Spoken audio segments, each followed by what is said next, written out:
Tout empire tombe deux fois. D'abord en silence, puis dans le bruit. À Madagascar, l'histoire recommence.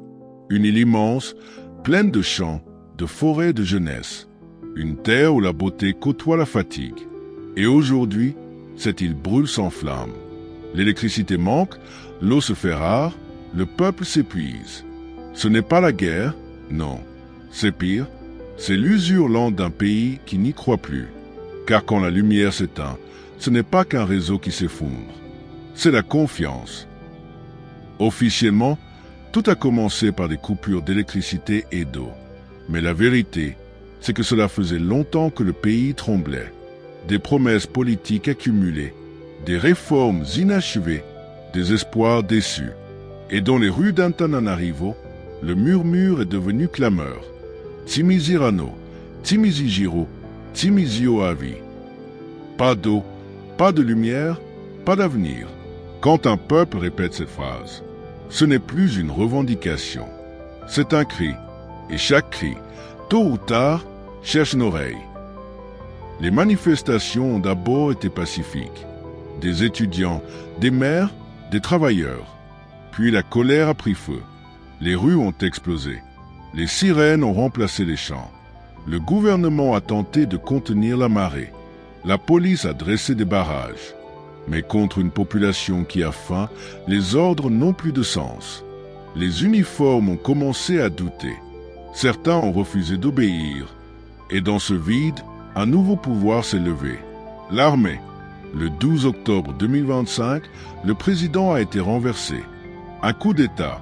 Un de plus, diront certains. Mais ici, ce n'est pas une prise de pouvoir. C'est un appel à l'ordre par le chaos. Le général Michael Randrianirina s'est présenté comme un sauveur. Il a promis de restaurer la stabilité, de rendre la lumière, de reconstruire la confiance. Mais la question n'est plus de savoir qui gouverne. Elle est de savoir pourquoi plus personne ne croit. Le pouvoir, dans sa forme la plus fragile, n'est pas un homme ni un parti. C'est un lien invisible entre ceux qui commandent et ceux qui obéissent. Et quand ce lien se brise, même la force ne suffit plus à gouverner. Ce qui s'effondre à Madagascar, ce n'est pas seulement un régime. C'est la foi dans la parole donnée. Les institutions se disputent. La justice, l'armée, les partis, les observateurs étrangers.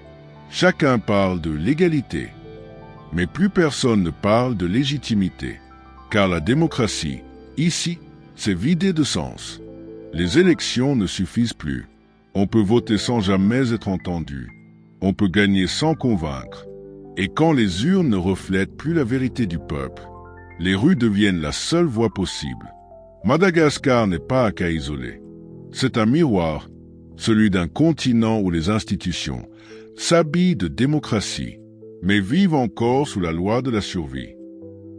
Ce n'est pas la première fois qu'un pays africain traverse le chaos, et ce ne sera pas la dernière.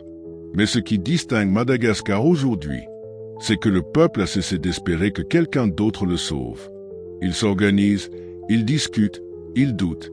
Ce doute-là, c'est la preuve que la conscience est vivante. La lumière reviendra, oui, mais pas celle des générateurs, celle de la lucidité. Les nations meurent quand leur peuple dorme. Madagascar, lui, vient de se réveiller.